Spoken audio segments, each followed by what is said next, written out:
ओम नमो भगवते वासुदेवाय। नारायणं नमस्कृत्यं नरं चैव नरोत्तमं देवीं सरस्वतीं व्यासं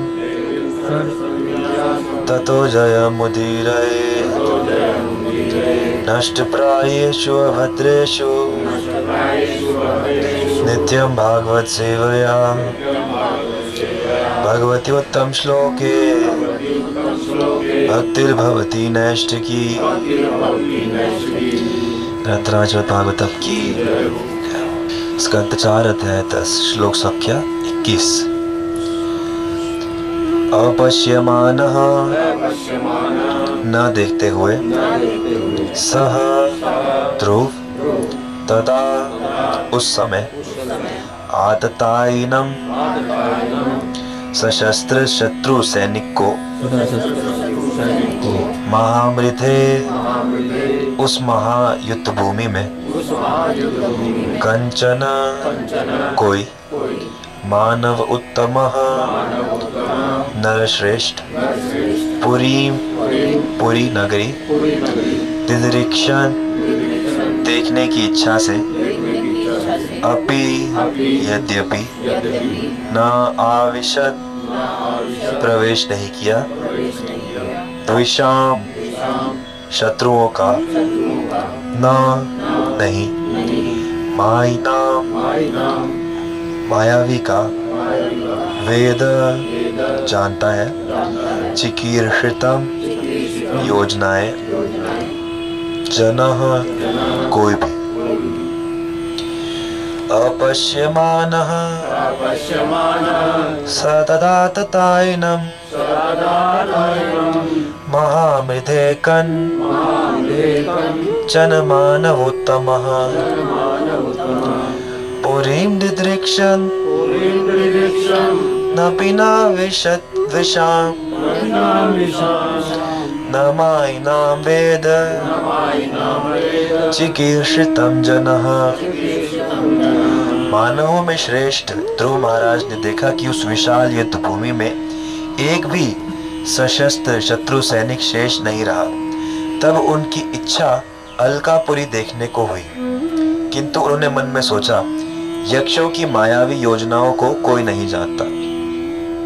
इति इस प्रकार ब्रुवन् बातें करते चित्ररथः ध्रुव महाराज जिनका रथ अत्यंत सुंदर था स्वसारथ्य अपने सारथी से यतः सावधान परेशान अपने शत्रुओं से प्रतियोग जवाबी हमला शंकितः सशंकित शुश्राव शब्द सुना शब्दम शब्द जलधेः समुद्र से इव मानो ईरितम प्रतिध्वनित नभस्वतः वायु के कारण दिक्षु सभी दिशाओं में रजः धूल अनु तब अदृश्यता दिखाई पड़ी। इति ब्रुवंश्चित्र रथ स्वसारथिं यत परेशां प्रतियोग शंकितः शुश्राव शब्दं जलधेरिवेतं तमस्वतो दिक्षु रजोन्वदृश्यत। जब ध्रुव महाराज अपने मायावी शत्रुओं से सशंकित होकर अपने सारथी से बातें कर रहे थे, तब उन्हें प्रचंड ध्वनि सुनाई पड़ी, मानो वहां संपूर्ण समुद्र उमड़ आया हो। उन्होंने देखा कि आकाश से उन पर चारों ओर से धूल भरी आंधी आ रही है। क्षणेन एक क्षण में आच्छादितम ढक गया व्योम आकाश घने घने बादलों का अनिकेन समूह से सर्वतः सभी दिशाओं में विस्फुरत चमकती तड़िता बिजली से दिक्षु सभी दिशाओं में त्रासयत भयभीत करता स्तनयितुना गर्जन से क्षणेनाच्छादितं व्योम घनानिकेन सर्वतः विस्फुरत तड़िता दिक्षु त्रासयत स्तनयितुना। एक क्षण में सारा आकाश घने बादलों से छा गया और भयंकर गर्जन सुनाई पड़ने लगा। बिजली चमकने लगी और भीषण वर्षा होने लगी। ववृषु वर्षा होने लगी। रुधिर रक्त की, ओघ बाढ़, असृक श्लेष्मा, पूय पीव, विट विष्ठा, मूत्र मूत्र, मेदसः तथा मज्जा निपेतु गिरने लगे। गगनात आकाश से, अस्य ध्रुव के, कबंधानी धड़, अग्रतः समक्ष, अनघ हे निष्पाप विदुर। ववृषो रुधिरोघासृक् पूय विण्मूत्र मेदसः निपेतुर्गगनादस्य कबंधान्यग्रतो नख। हे निष्पाप विदुर, उस वर्षा में ध्रुव महाराज के समक्ष भारी मात्रा में रक्त, श्लेष्मा, कफ, पीप, मल, मूत्र तथा मज्जा और आकाश से शरीरों के धड़ रुत गिरने लगे। तो ध्रुव महाराज यक्षों से युद्ध कर रहे हैं और जैसा कि युद्ध में देखा जाता है, कभी एक पलड़ा भारी होता है, कभी दूसरा पलड़ा भारी होता है। तो यहाँ पर ध्रुव महाराज ने पहले सभी यक्षों का विनाश किया और उतनी ही देर में उन्होंने देखा कि यक्षों ने अपनी माया को फिर से फैलाना शुरू किया। तो ये जो भी यक्ष होते हैं, यक्ष और राक्षस, इनके पास ऐसी शक्तियां होती हैं कि ये अपनी माया से, यानी कि ऐसी शक्ति से कुछ भी प्रकट कर सके। इसको सिद्धि कह सकते हैं, प्राप्ति सिद्धि एक तरह से, कि जो भी उनकी इच्छा होती है वो ऐसी चीज़ें प्रकट कर सकते हैं। और ऐसी चीज़ें प्रकट करके वो ध्रुव महाराज को फिर से युद्ध में लगा रहे हैं और भड़का रहे हैं, बहका रहे हैं। तो सारी अपवित्र चीज़ें जिनको कि देखकर कफ और अब पस जो है, मल मूत्र, ये सब की बारिश आकाश से हो रही है, जिससे कि कोई भी सामान्य व्यक्ति जो है वो परेशान हो जाए। और एक जैसे हमारे सामने अगर ऐसा कुछ होता है तो देख के या उसके अरे एकदम से मन हट जाता है, ऐसा लगता है कि इस जगह को फटाफट त्याग दो। तो इसी तरह से ये यक्ष लोग प्रयास कर रहे हैं कि किसी तरह से ध्रुव महाराज खुद ही पीछे हट जाए और युद्ध से मतलब हार मान ले, चले जाए यहाँ से। और लेकिन भगवान के भक्तों की क्या विशेषता होती है कि वो किसी चीज़ से घृणा, डर नहीं करते। तो ध्रुव महाराज यहाँ पर देखा जाता है कि इन सब चीज़ों से उन पर कोई विशेष प्रभाव नहीं पड़ता। तो आज एक भगवान के और एक महान भक्त का जो है तिरुभाव दिवस है, जयदेव गोस्वामी। तो जयदेव गोस्वामी का नाम हम सब ने सुना है कि वो जिन्होंने गीत गोविंद लिखा है और श्री चैतन्य महाप्रभु को ये गीत गोविंद बहुत प्रिय था। तो कुछ लेखक ऐसे हुए हैं जो कि चैतन्य महाप्रभु से पहले हुए हैं, लेकिन उन्होंने चैतन्य महाप्रभु के जो भाव है उनको समझ के वैसी लीलाओं को या वैसे चरित्रों को प्रकाशित किया है, जिनमें से एक जयदेव गोस्वामी है। तो जयदेव गोस्वामी, चंडीदास, विद्यापति, ये सब कवि ऐसे हुए हैं। और बिलमंगल ठाकुर, इन सब कवियों के जो काव्य हैं इनको चैतन्य महाप्रभु बहुत प्रेम से सुनते थे और बड़ा आनंद इनमें लेते थे। तो जो जयदेव गोस्वामी है वो हम चाहते हैं कि नवद्वीप में उन्होंने अपना निवास बनाया, जहाँ पर उन्होंने गीत गोविंद लिखा पूरा। और इससे पहले हम पूरी कथा कई बार चर्चा करते हैं कि उनका विवाह कैसे हुआ और घर त्याग कैसे हुआ। तो बहुत विस्तृत उनका जीवन चरित्र है कि बचपन में ही उनके जो माता पिता थे उनका देहांत हुआ, तो उन्होंने अपना घर बार जो था वो छोड़ ही दिया। और लोगों ने उनको मूर्ख बनाने की भी कोशिश की, लेकिन उनका मतलब वो जन्मजात ही भक्त थे और सब कुछ त्याग करके वो निकल गए जगन्नाथपुरी के लिए। और उनका विवाह भी इसी तरह से हुआ कि जो उनके ससुर थे उन्होंने बस निश्चय कर लिया कि मुझे अपनी पुत्री तो जगन्नाथ जी को ही देनी है। जब वो पुत्री पैदा हुई थी तो उन्होंने कहा कि जगन्नाथ जी को देनी है। तो उसका नाम था पद्मावती और वो भी बचपन से ही भक्त थी। तो उन्होंने पद्मावती को जो था सोचा कि जगन्नाथ जी को ही भेंट करेंगे। तो जब वो बड़ी हुई जगन्नाथ जी के मंदिर में गए तो जगन्नाथ जी ने कहा कि नहीं, इसको यहाँ मत दो, मेरा भक्त है जयदेव, उससे इसका विवाह कर दो।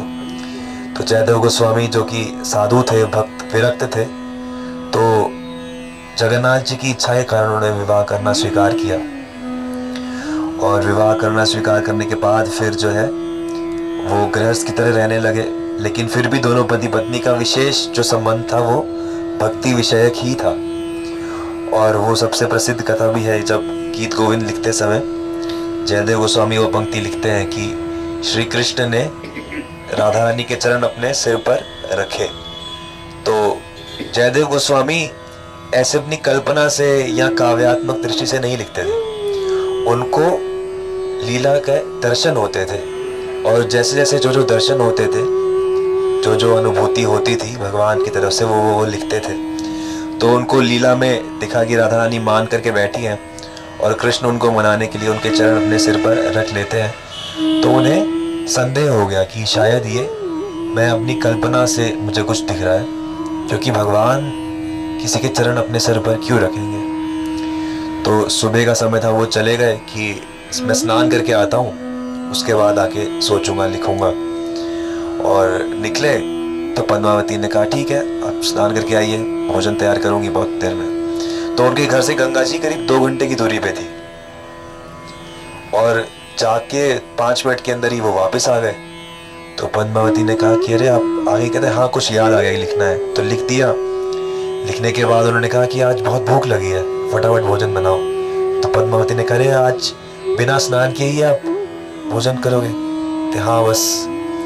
तो पद्मावती ने भोजन बनाया, उन्हें अपने हाथों से परोसा, खाया और फिर कहा कि अब मैं विश्राम करूंगा। तो वो अंदर दूसरे कक्ष में विश्राम के लिए चले गए।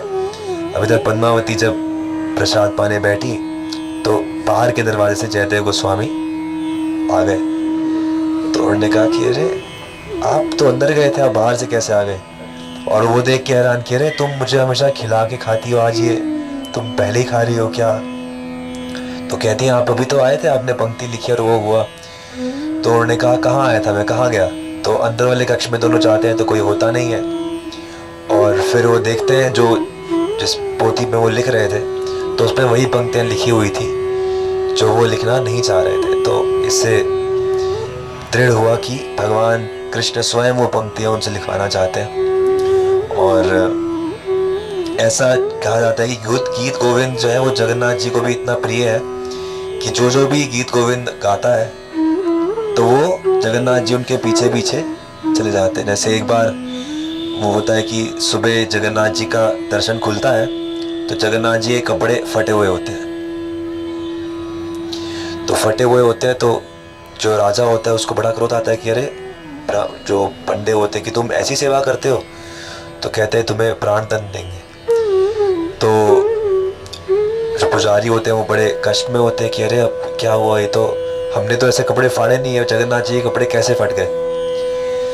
तो अगले दिन उन्हें फांसी होनी होती है। रात में स्वप्न में राजा के जगन्नाथ जी आते हैं कि अरे तुम पंडों पे क्रोध मत करो, ये उनका कोई दोष नहीं है, वो मेरी एक भक्त है सुनंदा, वो एक मालिन थी, कहते वो पुष्प चुनते चुनते गीत गोविंद गाती है। तो मुझे उसका गीत गोविंद इतना पसंद है कि मैं उसके पीछे पीछे चलता रहता हूँ। तो बाग में उसके पीछे चलते हुए मेरे कपड़े जो थे वो कांटों में अटके के फंस गए।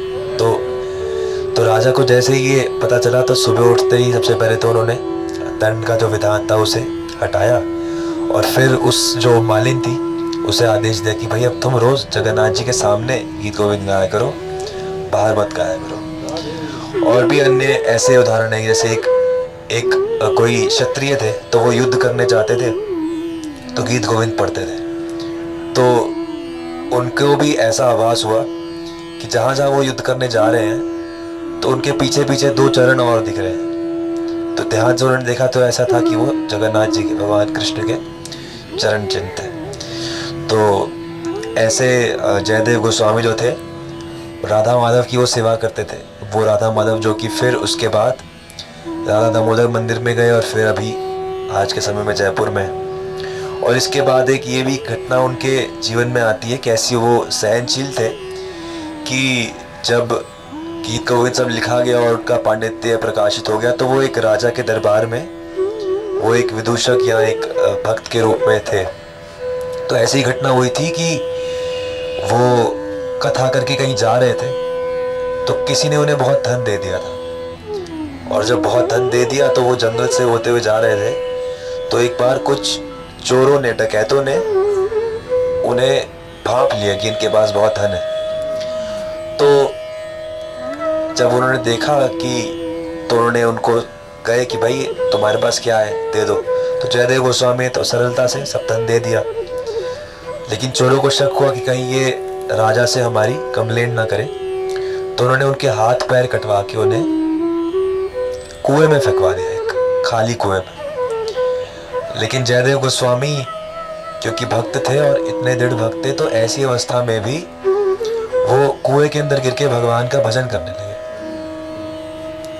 हाथ पांव कटे हुए हैं, कष्ट में हैं, लेकिन ऐसी अवस्था में कीर्तन कर रहे हैं।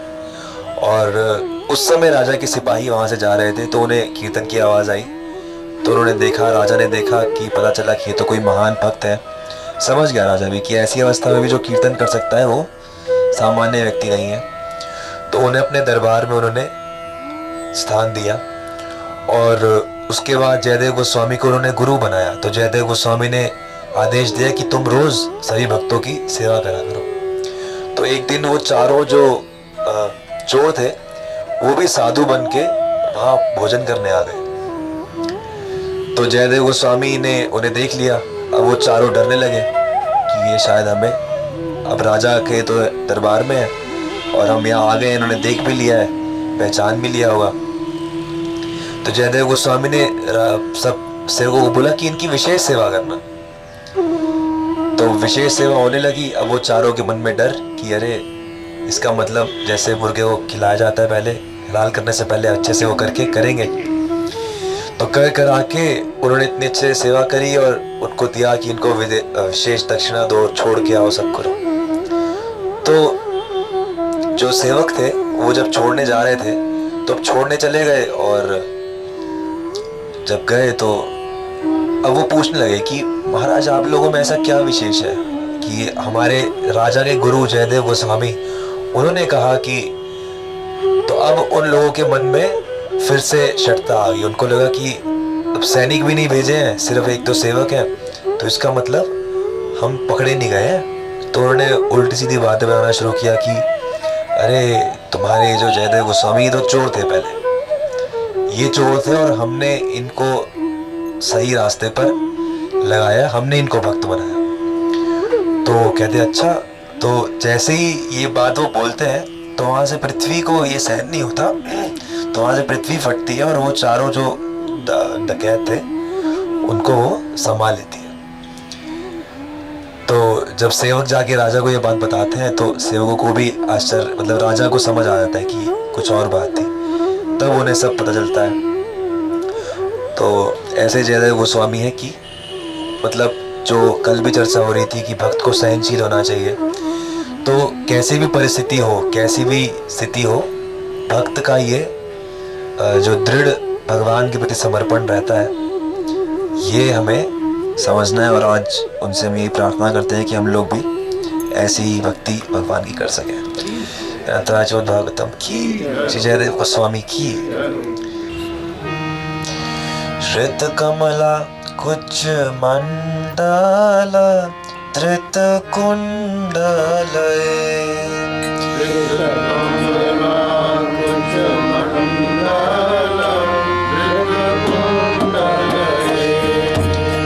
कलित ललित वनमाल, जय जय देव हरे। कलित ललित वनमाल, जय जय देव हरे। दिनमणि मट्टल मट्टान अवखंडनय, दिनमणि मंडल मंडन अवखंडनय। मुनि जन मानस हंस, जय जय देव हरे। मुनि जन मानस हंस, जय जय देव हरे। ओ जय जय देव हरे, जय जय देव हरे।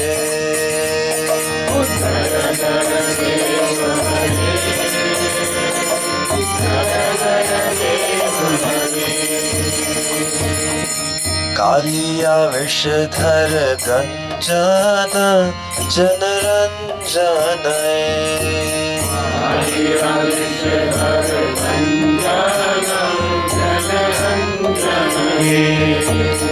यदुकुल नलिन दिनेश,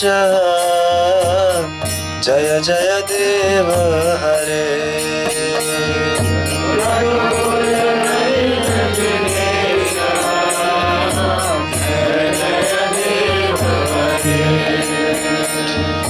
मधुमूल नरक विनाशन गरुड़ासनय,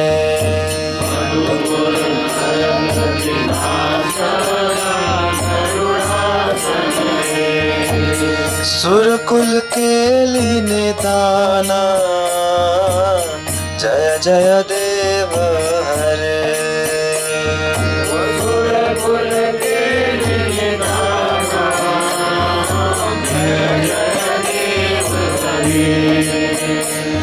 ओ जय जय देव हरे, जय जय देव हरे।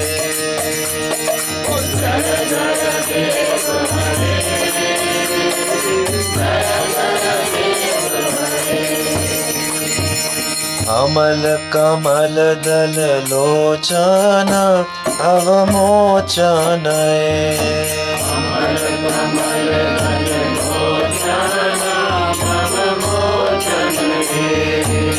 त्रिभुवन भुवन निधान, जय जय देव हरे।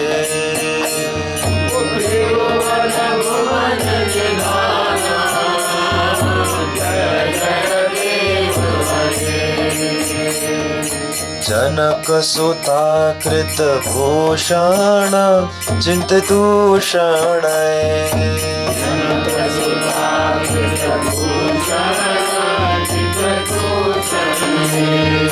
शबर शमित दश कंठ, जय जय देव हरे। शबर शमित दश कंठ,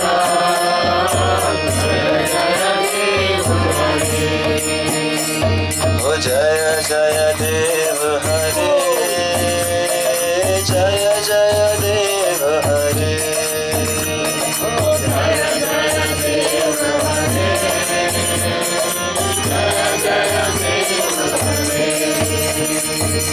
अभिनव जलधर सुंदर धृत मंदरय,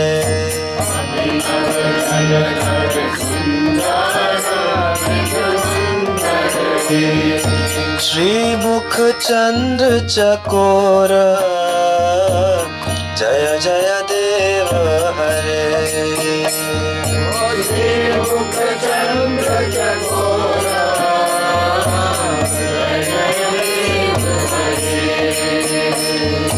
तव चरणं प्रणतावयम् इति भावय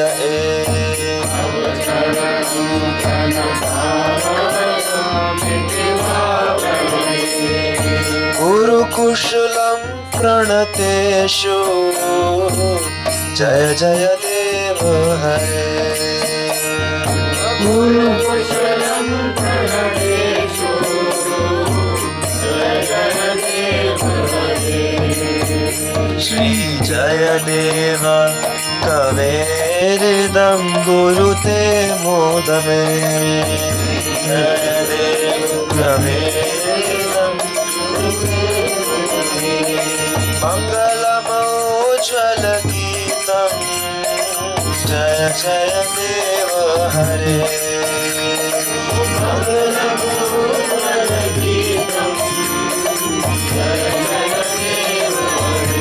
ओ जय जय देव हरे जय जय देव हरे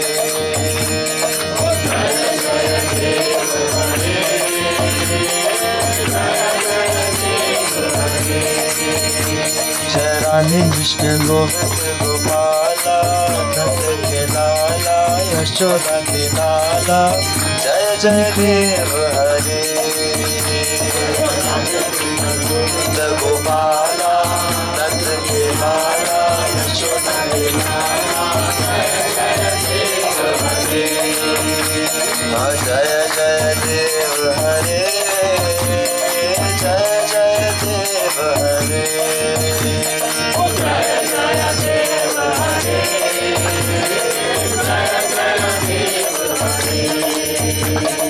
नमस्ते नरसिंहाय